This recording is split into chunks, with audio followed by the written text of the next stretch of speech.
They are often admired for their steadfast demeanor no matter the weather or the occasion. In fact, the Queen's Guard are revered over the world for their cool and calm exterior under the harshest of conditions, including their possible desperation for a toilet break. From a no-touching policy to a rule about how they faint. Great Britain is a beautiful country that receives tens of millions of tourists a year. All of them come to see the Big Ben in the Tower of London, walk along Baker Street, and of course, see the famous guards. Now let's take a closer look to uncover the secrets this elite corps that protects the Queen hides. The Royal Guard is part of the British Army and is the personal guard of the English monarch. Not everyone can become a guardsman, but not because of the standards of height, weight, or hair color. Only the best of soldiers of the British Army are recruited to protect their majesty, by contract of course. Because in the UK there is no mandatory military service, but the salary of the guards can be considered quite modest, starting at £800 a month, depending on service.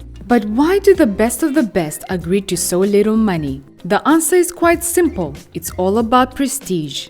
In the whole of the UK, there is probably no cooler job than protecting the Queen from all kinds of dangers. And not just her. They guard around the clock the Buckingham Palace, the Windsor Palace, the Holyrood Palace in Scotland, St. James's Palace, as well as the famous fortress, the Tower of London. Each of these elite soldiers carries a machine gun with a bayonet. At night, the guards trade their uniform to a simple soldier's uniform and continue to serve. The history of the Royal Guards goes back centuries, and therefore entering this regiment is a great honor. The exact date of such units in England is unknown, but they were first mentioned at the annals in the 12th century. Can you imagine how long ago that was? An interesting fact is that unlike other European rulers, whose personal guards were the sons of the nobles, British kings were recruiting guards from commoners. Probably English monarchs believe that it is better to entrust their lives to the peasants who are not involved in court intrigues. Well, that does make sense. In total, the Household Division of the United Kingdom includes 2 regiments of the Household Cavalry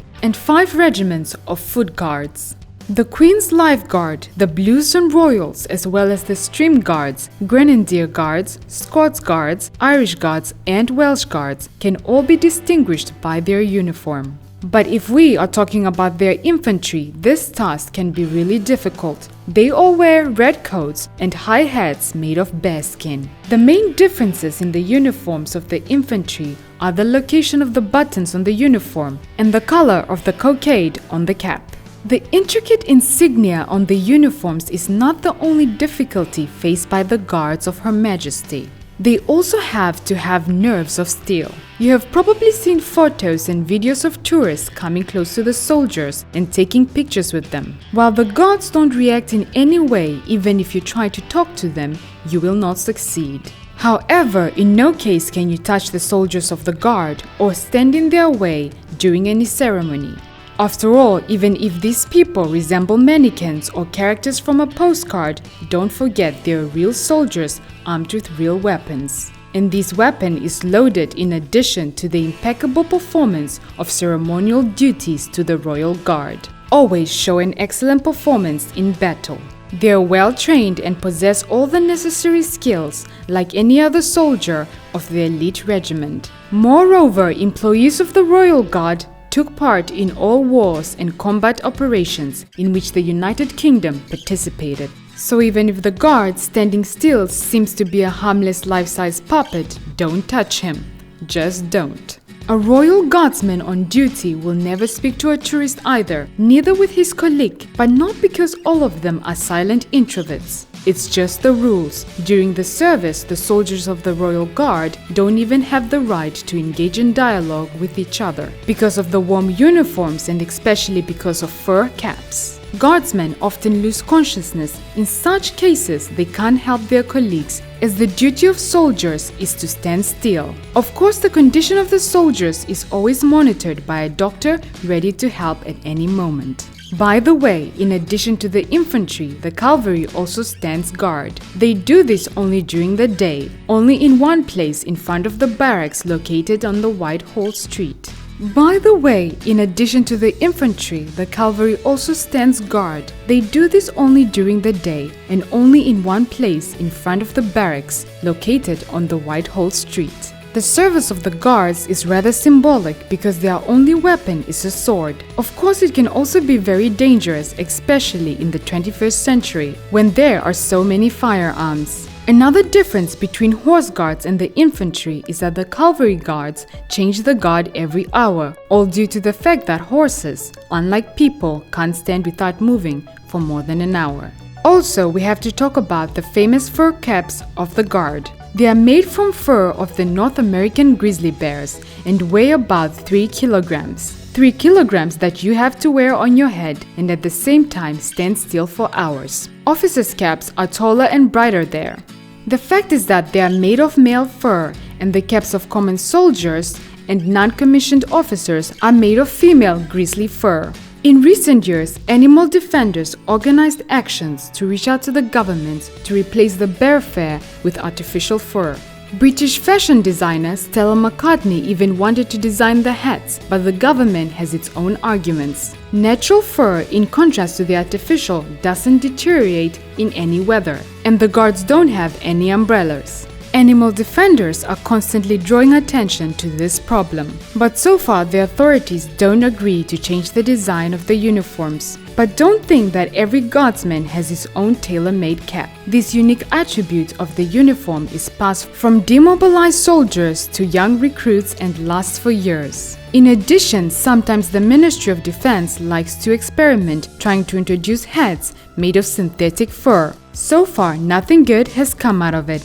Some artificial fur, after the rain, hangs like untidy rags. Others, on the contrary, stand up, so the guards look like punks or angry beavers. So both options are not very suitable for the elite regiments of Their Majesty. In addition, Canada, a member of the British Commonwealth, is against artificial fur hats. The number of grizzly bears in this country is hundreds of thousands. There are far too many of them, and if the guards stop needing bear skins, there will be even more of them. What is more important in this situation? Everyone has to decide for themselves. But so far, nothing good has come from artificial fur in the Queen's Guard. Of course, we can't ignore the orchestra of the Queen's Guard either, which continually amazes the whole world with its choice of musical compositions. For example, in 2007, during the state visit of the King of Saudi Arabia to the UK, the orchestra of the Welsh Guards performed the Imperial March from Star Wars instead of the national anthem. Who said that in Britain they cling to outdated traditions? Once, the Queen's Guard played the main theme from the Game of Thrones right in front of the Buckingham Palace. Each regiment has its own orchestra, and now they also recruit women. However, so far, only in orchestras, but who knows if the situation will change in a few years. And now imagine you're standing in the heat, in a huge and very heavy cap of bear fur, with the high collar of the coats made of thick cloth, painfully resting on your chin, and you can't move. While crowds of tourists are wandering around and the sun is so hot, and there it comes, the changing of the guard, which also has enough difficulties. The ceremonial step of the guard walked out a long time ago in an especially difficult way. The stretched out toe seems to hang in the air for a while the soldier puts his foot on the pavement. From the outside, it looks very impressive, but we can hardly imagine the effort they have to put in to achieve this beauty. The daily ceremonial duty of the guards is the guard mounting parade in front of the Buckingham Palace.